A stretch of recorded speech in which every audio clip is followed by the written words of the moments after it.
Hello everybody, Cooper here, and welcome back to another episode of Youth to Gold here on Cricket Captain 2024. I hope you're all doing very well today.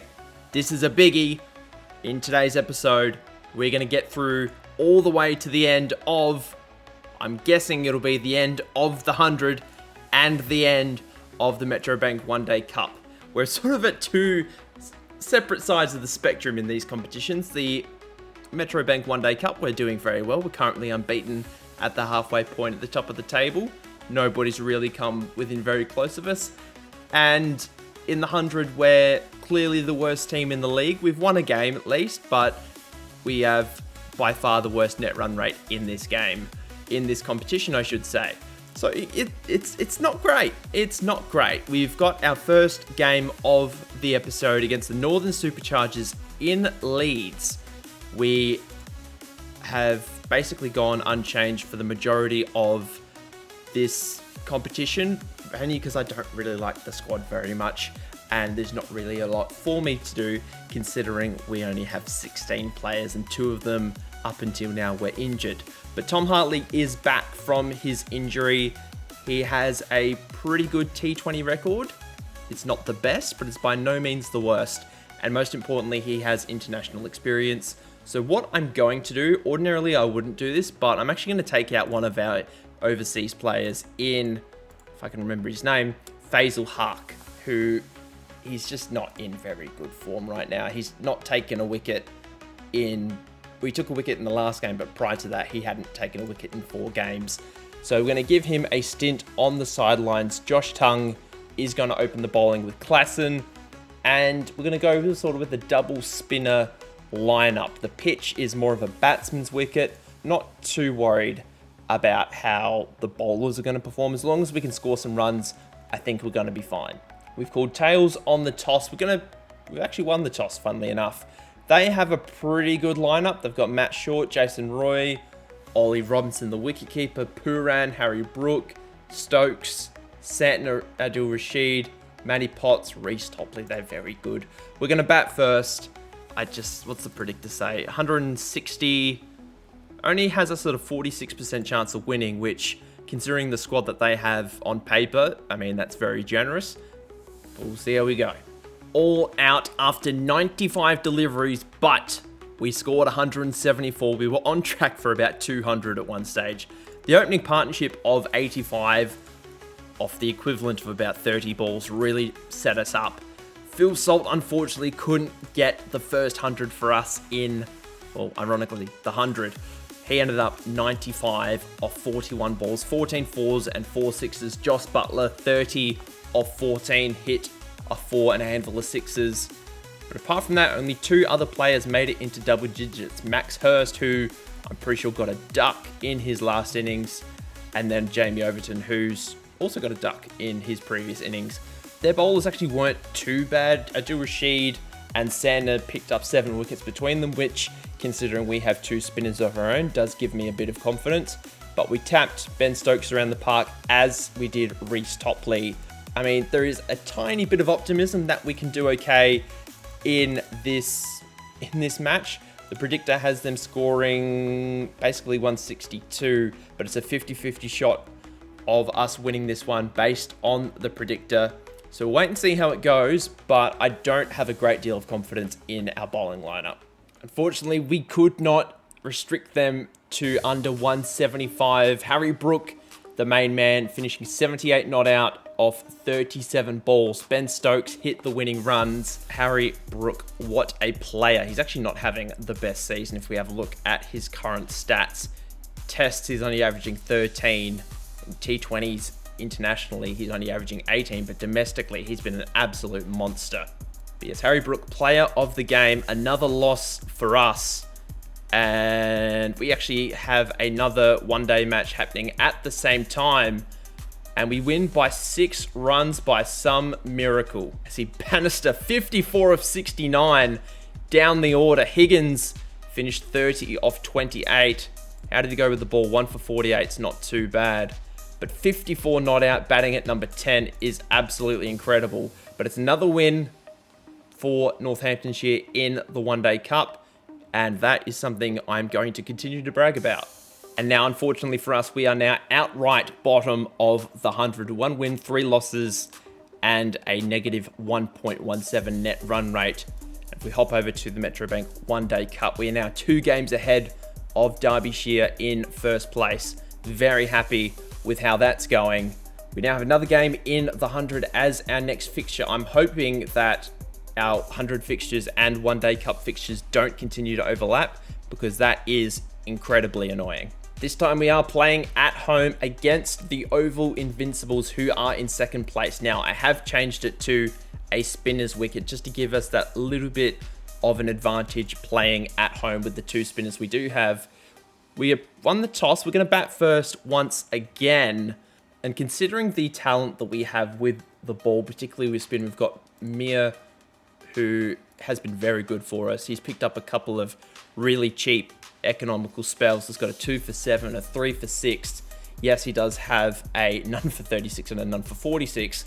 Just a little inconsistent, but Tom Hartley, I'm hoping, can fill in that gap where if Mir doesn't have a good game, we have Hartley that does. And the quicks are usually going to be pretty good. I would just like to win a couple of games and not finish last, really. That's all I really want out of this competition. Predictor has us scoring around 150 once again, 147 to be specific. That doesn't fill me with confidence, but again, I just don't want to finish last. I think this is actually the first time in this particular competition that we've managed to not finish all out after 100 balls. Wayne Madsen, at 40 years old, finished 71 of 34 not out. We started off really well, none for 55 in the first couple of overs. That was really good until Joss Butler got run out. Phil Salt again had a really good hit out. Madsen, as I said, 71 of 34, 5 4s, 6 6s. Max Holden was going at about a run a ball, but was just sort of in and around while Madsen was teeing off, and then absolutely nothing happened after those guys. It was just wicket after wicket, unfortunately. Yeah, not great in that middle order. I don't really know what to do about it, but yeah, it's just, it's one of our best scores of the season against a team who arguably could be worse than us. I'm hoping that we can get a result. I'm hoping that the spinners can do okay, considering I've set the pitch up for them to succeed. Let's do the first over. We'll put the highlights on wickets. Hopefully we can get Josh Tongue to give us a wicket. He's given us a wicket first ball. Will Jacks, on your bike. Get out of here, son. We couldn't get them all out, but we do win in the end. They finish up 8 for 153. We win by 24 runs. The spinners did the job. They just blocked up those middle overs. We just bowled them 4 straight overs. Mir finished none for 32. Tom Hartley 1 for 21. But most importantly, 20 dot balls between them. Josh Tongue picked up 3 for 31, opening the bowling. Big Paul, 2 for 13, was really, really good. Jamie Overton was expensive, 1 for 31 from his 10 balls. And who am I missing? Klassen, none for 25, which, he didn't take any wickets, but he was just going over, just over a run a ball. So pretty good. Very happy with his work. Unfortunately, we still are at the bottom of the table, but we are closing the gap. We are technically equal 4th, but 4th and 5th haven't played their 5th game yet, and the net run rate is disgusting. But we're still doing okay. We now finally have a one-day cup fixture in this episode. Oh, this is a disgusting team. Not good at all. Can we just thank you for that? Let's fix everything to how I had it before. There we go, all better. Basically back to normal. I didn't like what they did in the simulation without us in charge. We've changed it back to a batsman's paradise because I want to see Higgins and Follett score lots of runs. We've also got Karen Nair, Vasconcelos. I've heard people say it differently. I want to take advantage of our top 6 scoring tons of runs, and our bowling lineup is long enough that I believe they'll be able to take all 10 wickets should we either bat or bowl first, doesn't really matter. I'm confident that we can do it. I have a lot more confidence in this side than I do with the Manchester Originals, probably just because I've played with them a lot more. We'll call heads. We've been put into bowl. Pretty good bowling performance. We had them in a pretty vulnerable position early. We had them 4 for 160. That became 5 for 208.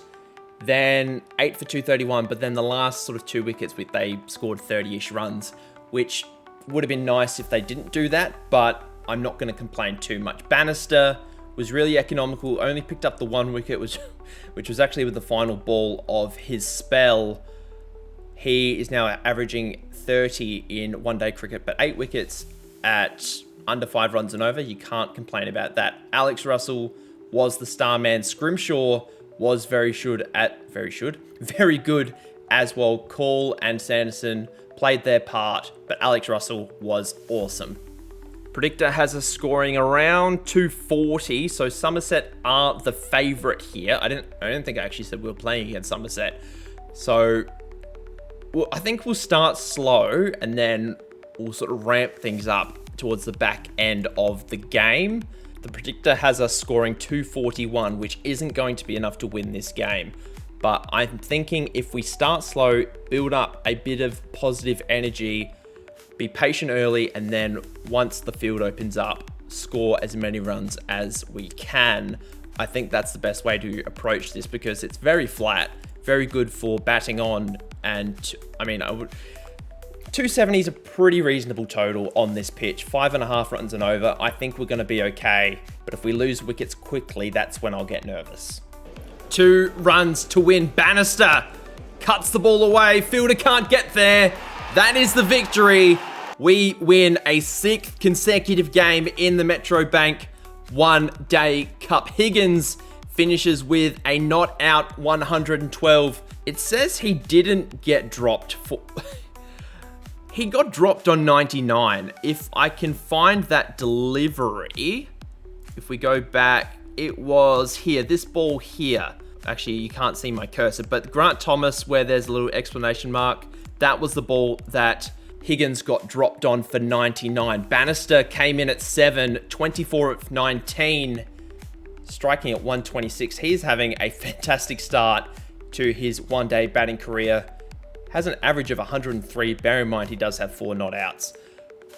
And yeah, just a very good performance all round. And no surprise, Higgins has been named the player of the game.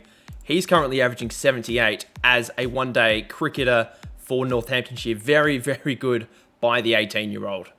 As I said, 6 consecutive wins, doing very well at the top of the table. That plus net run rate of 1.29 makes me very, very happy.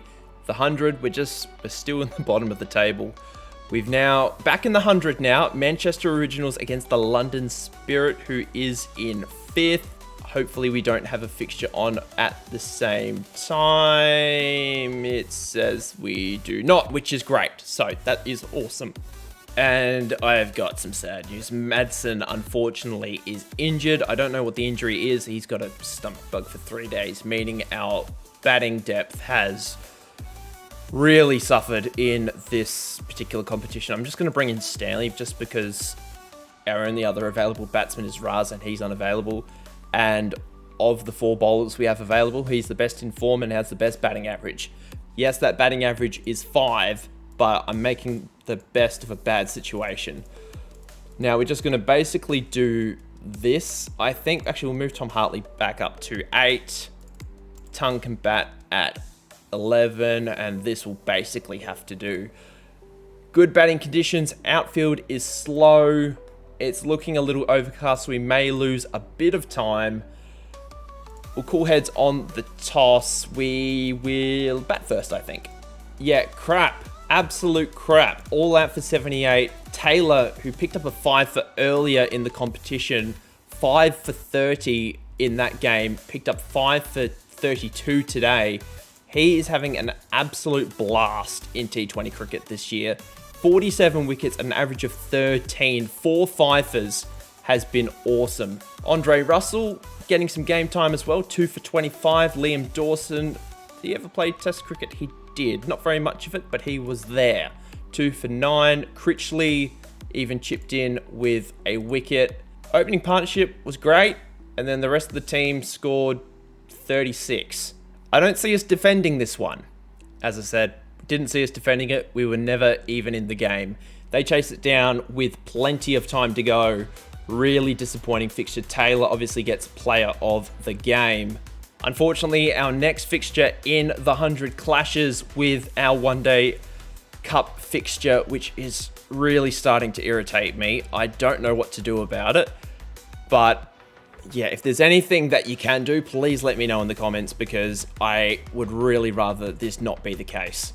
Madsen, unfortunately, still out for one more day, meaning we are going to have to trial with this particular roster, or this particular squad, for one more game. I'll just change it back to a spinner's pitch. For this one, Hurst is in horrific form. Look at this. The openers are awesome, and then this middle portion of the order. Hurst is averaging 4.4. Holden's averaging 8.5. Walter's averaging 11, but he's not really a number 5. He's more of a number 7. Oh, apparently he is a number 5. Averages 35 at first class cricket. That's a thing, apparently. Jamie Overton. He's more of a, lower order batsman. We're just batting guys out of spot because this roster was put together so poorly.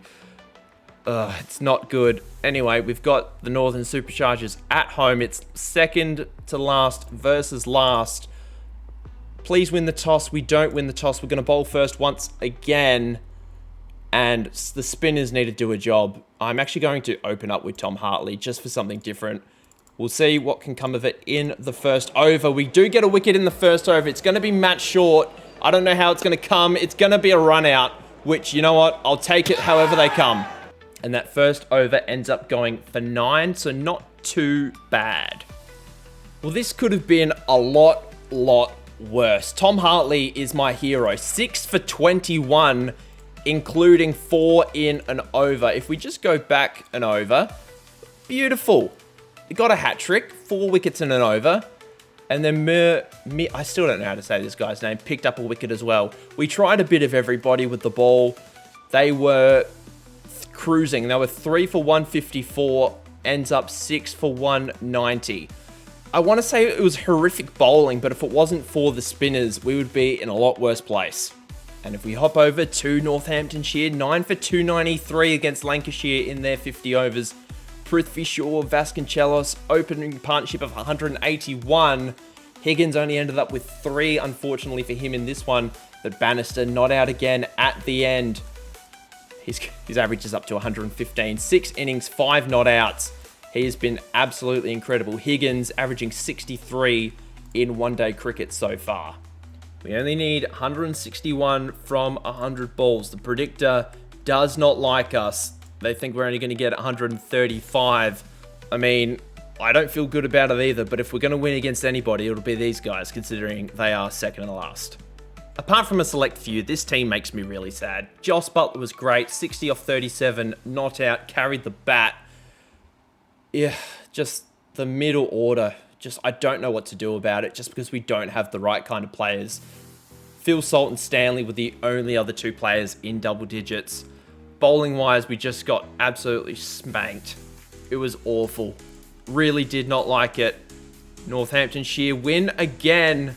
Bannister 3 for 70. That is expensive, but it's a career best. I like it. We're still winning games even when we're losing. Makes me happy, but also kind of sad at the same time.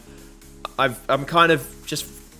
I know we're playing a majority of the 100 games in this particular episode, but the Metro Bank One Day Cup is happening in the background, and at this point in time, it's looking like we're going to be making a final for that, which is making me happy on the inside. On the positive side of the 100, there's only 1 game to go, and it's a dead rubber. We're not going to finish any higher than last. In the One Day Cup, there's also 1 game to go at the top of the table. I'm hoping we play that game because I want to be in charge of it, and if we do win, we finish the group stage undefeated. We can't go any lower than second, but we want to finish top because we go to the knockout stage, we want to go straight to the semi-final. And thankfully, we will be in charge of this fixture. In other news, Madsen is fit to play again in that final 100 game. That is absolutely fine, but we are going to be in charge up against Kent. I know Prithvi Shaw hasn't been playing for us in the games that we've played in the One Day Cup, but he got a 95 last time. He's in relatively good form, apart from those 0s, 1s and 3s and 2s. But he has 100 in the T20 Blast. He's got a couple of half centuries considering playing him, but Vasconcelos is also doing very nicely. Got 100 also in the last game. Follett, who obviously is not really getting played in the games that we're not in charge of, but in the games he does play, he's got an average of 44, but 124 of his 176 runs came in one innings. So I don't know how to feel about that. Higgins is great. Corinne there we might actually take out for Prithvi Shaw. Vasconcelos can bat at 3. And everybody else, I think I will keep the same unless something drastic happens. No, I think if I can get my words out, I'll keep everything else the same. We're at Kent. It's an away game. Pitch looks pretty flat. This will be a bat first if I can help it kind of game. We've lost the toss, but we've been put into bat. That is helpful. Thank you, Kent. There were high spots and low spots in this innings. We were predicted to get about 300, and we fell just short at 288, but we were going at 6.8 runs and over. We ended up getting bowled all out at 42.1 overs. Follett and Prithvi Shaw had an awesome opening partnership of 162. Prithvi Shaw got out for 92. Follett got out for 80. Higgins got another half century, really fast half century. 55 off 38 for him, including 11 fours.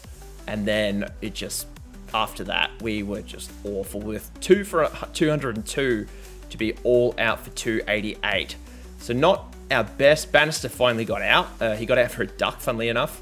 So it hasn't registered just yet. But if we have a look across on the next page, Higgins, if we have a look, 62 as a one-day average is exceptional. Obviously, it's a small sample size.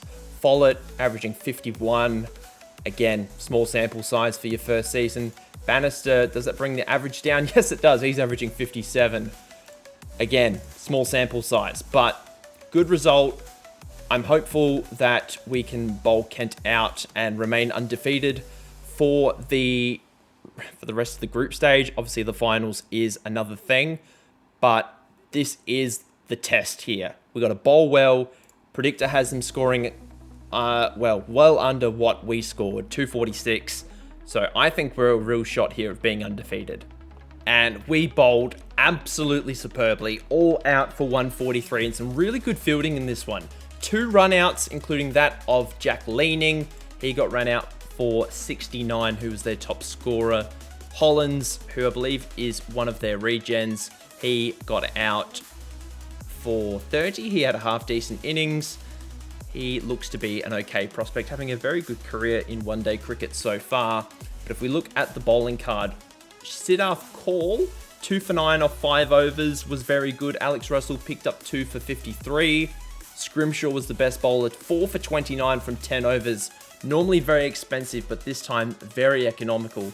Bannister was also very economical. Unfortunately, didn't pick up any wickets, but got that career economy back under 5. But the bowling average of 30 does leave a bit to be desired, but we will live with that for now, as long as we get the victory, which we do. We move on to the finals, or the knockout stage, I should say. Undefeated, and we've got 1 game left in the 100 before we can put all of our attention on the Metro Bank One Day Cup. And as you can see, we have moved straight into the semi-final. Looks like we are one of the away teams, so that is a little unfortunate. I would have thought we would have got a home advantage. So we are either going to play Hampshire or Nottinghamshire in the semi-final. Maybe it's because Leicestershire finished with a worse net run rate. So I would have thought we would get a home semi-final if that was the case. But anyway, and then we've got the 100. We've got 1 game left. We're playing against Birmingham Phoenix. This is just for pride. There is nothing more for us to do in the 100 except this one very annoying game. And now Phil Salt's injured. Of course he is. He's out with a broken finger. Madson's back, so that's something, I guess. So we'll bring him in. Holden can open, and pray to God this game just goes by and we win. We've won the toss. We've won something today in this fixture. So we are going to bat first on a pitch that looks pretty flat. It's a away fixture against Birmingham. And if we just play, I say our usual game, our usual game is get out for 110, but if we can get the predicted score of 160, I'll be happy. I don't know how to feel about the 100 anymore. You know what? I'll take 140 for 7 after 100 balls, because to be perfectly honest, we were 6 for 74, so I got to a point where I was batting really aggressively. Holden had his one good performance for the entire competition, 33 of 13. Then we ran him out, which was dumb. And we got to a point where, yes, I think 6 for 74 is what I said. And I was like, you know what, let's just put some runs on the board. So instead of batting at 160, I decided to bat at 120, and we ended up at 140. So that is something.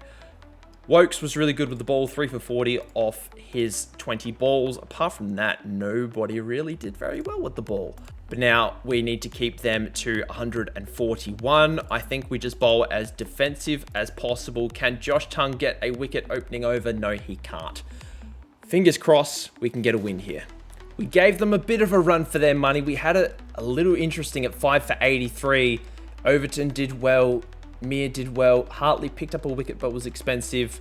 But yeah, we just couldn't get the job done, unfortunately. Liam Livingston, top score of 36, not out of 17 deliveries.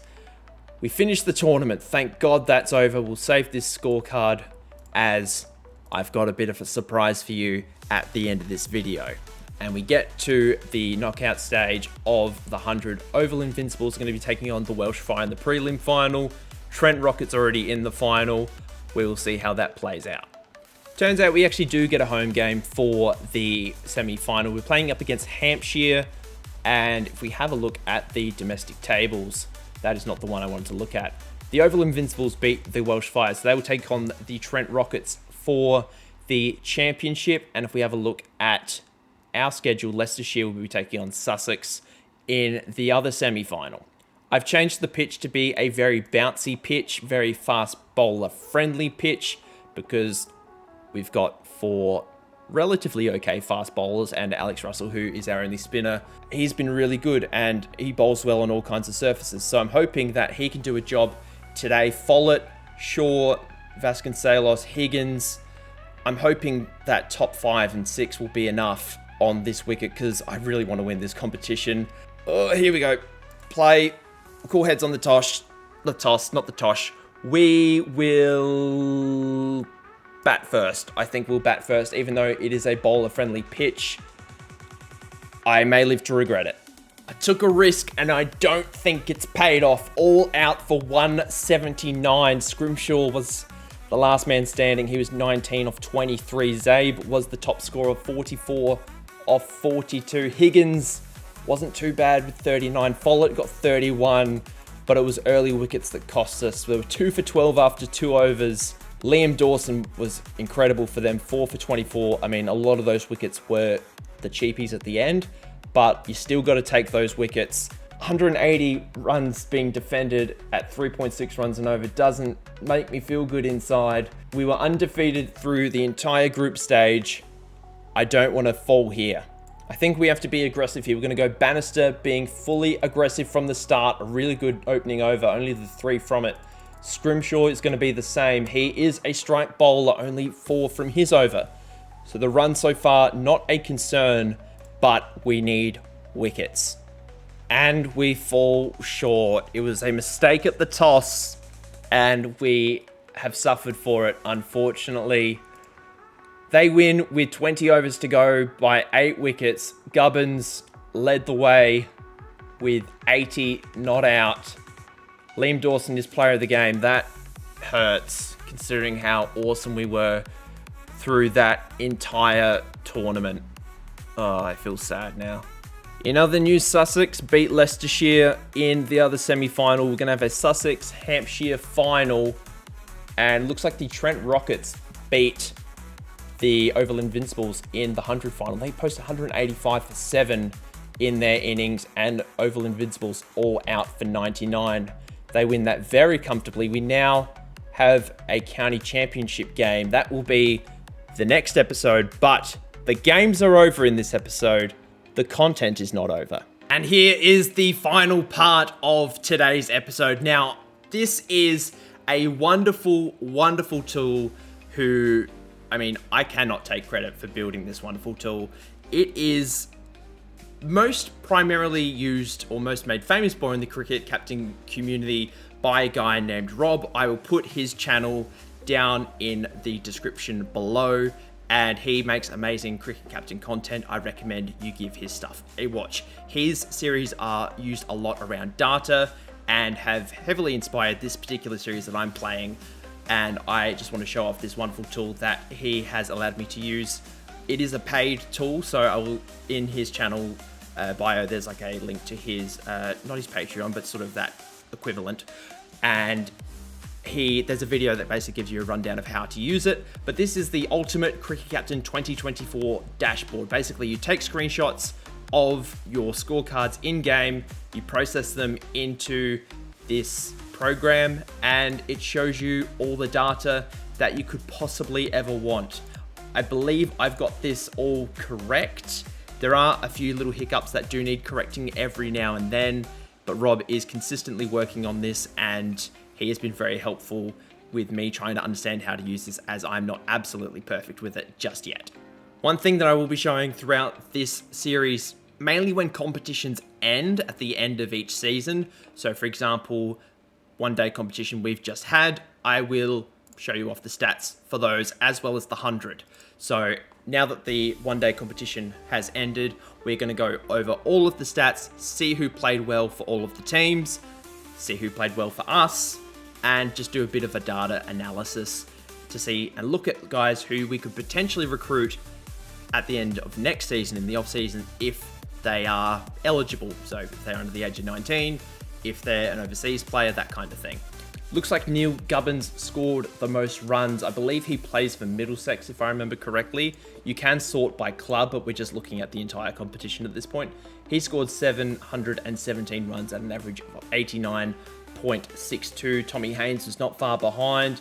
Pajara, Elgar, Buttinger were all very good. But if we sort by our guys in particular, if we just get rid of the all, and we put in Northamptonshire, it will sort by everyone that played one-day cricket for us this season. And as expected, John Higgins led the way with 412 runs at an average of 58.86, which, if you ask me, is absolutely exceptional in your first year of professional cricket. Obviously, I don't expect him for that to be his career average, but that will probably drop over time. Prithvi Shaw, as one of our main overseas players, was very good with an average of 45.3. Follett, 310 balls faced, 287 runs. Had he played more cricket, had he played all 9 games, he would probably be a little bit closer to Higgins, but obviously that average suggests that he probably wouldn't be as close. But there is quite a large gap between sort of the top 4 guys and everybody else, because if we sort it by average, we had 4 guys average over 40, and then not a lot else. And there's also these cool kinds of graphs.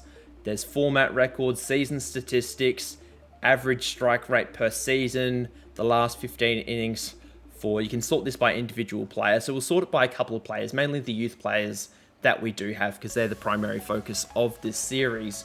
There's stuff like average runs against opposition. So as you can see, the total team average per player against Durham was 61. So that would indicate that we had a really good game or a couple of games against Durham. Derbyshire, not as good. We score very well at Durham, again, 61 per position. We actually played a lot better in the one-day competition when we batted second in terms of scoring runs. We averaged 42.12 runs per player in the second innings compared to 35.58. Actually, that's the overall average. 29.03, excuse me, for the first innings. And we can look at positional statistics here. So the openers generally did very well.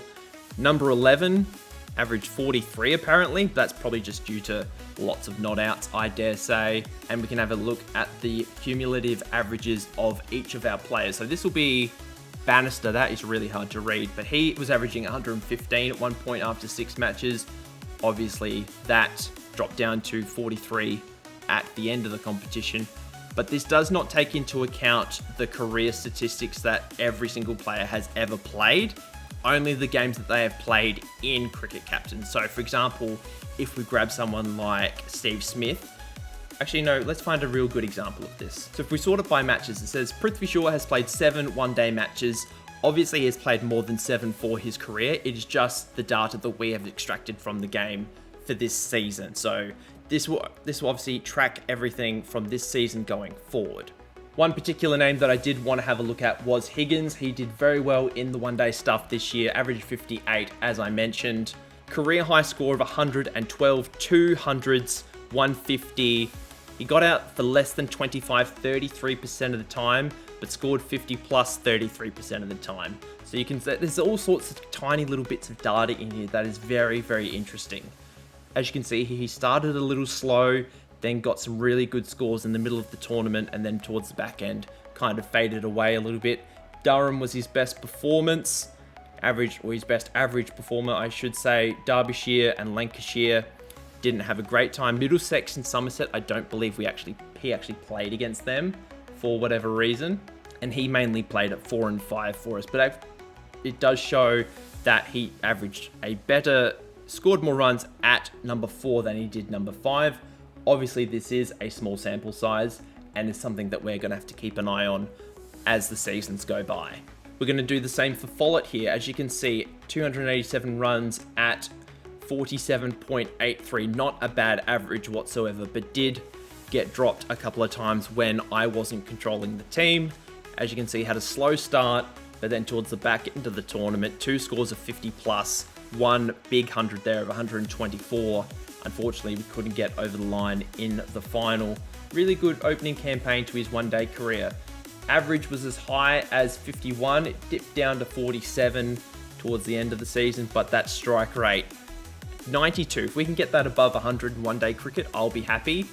And he's currently sitting on 287 runs for his career.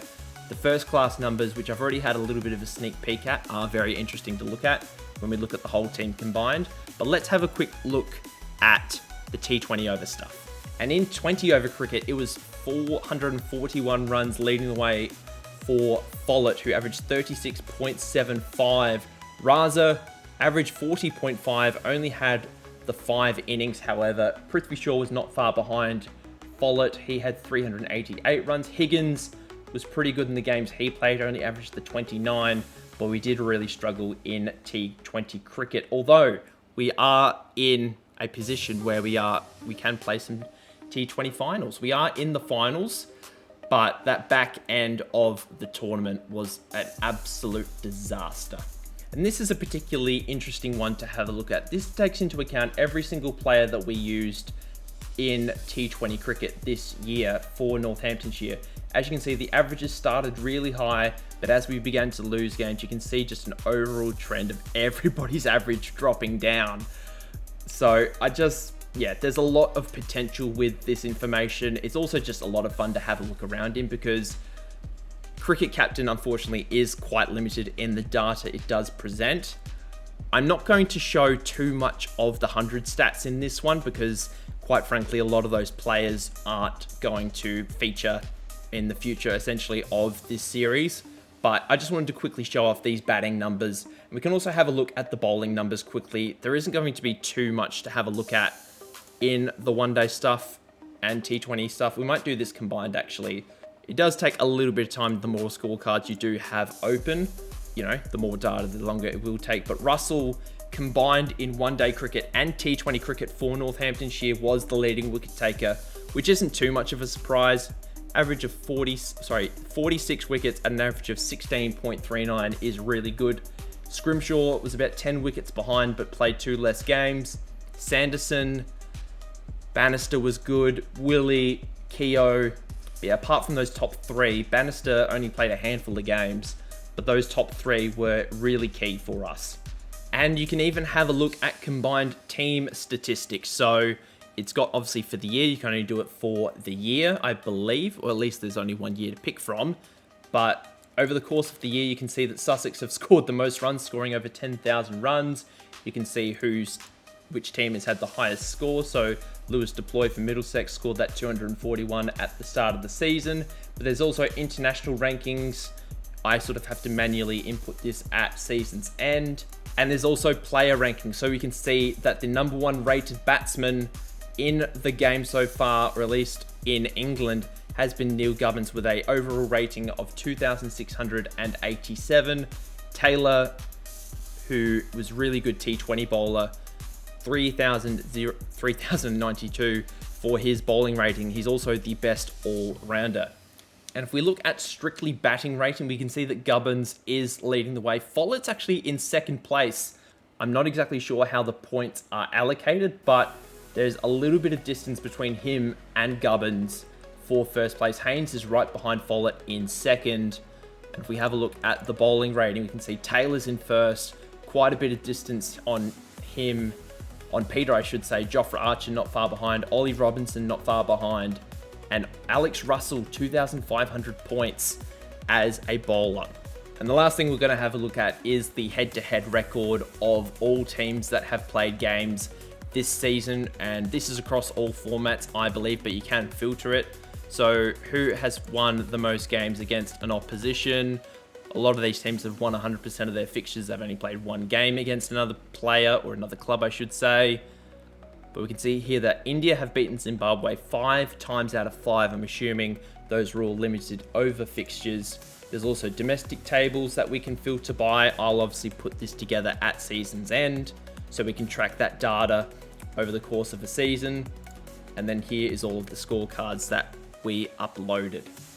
There's also ELO ratings. Now, I'm not exactly sure what ELO ratings are, but I'm going to have to learn a little bit more about this, as I am still only getting started with all of this. But I hope that was all as fascinating for you guys as it was for me. The next episode, we have got some more Vitality County Championship fixtures. As we have a look, we've got 2 fixtures in the County Championship, and then we've got the quarterfinal. I thought we had, no, that is right, actually. We had the quarterfinal against Surrey in the T20 Blast. Now, obviously, depending on how we go in the T20 Blast will depend on how we progress in that competition, and then every game after that will be a Vitality Blast game until that competition ends, and then we will have the rest of the County Championship, and then that will be the end of Season 1. But that is going to do it for today, guys. Thank you so much for tuning into this one. It was looking like it was going to be a really positive episode, and then we ended up losing all of our competitions, which was really sad. But thank you so much for watching. Please leave a like and subscribe to the channel if you are new. Thank you to Rob for letting me use the Cricket Captain 2024 dashboard. As I said, I will leave a link below to all of his information. Until next time, guys, I hope you have a lovely day wherever you are in the world, and I'll see you guys then. Bye.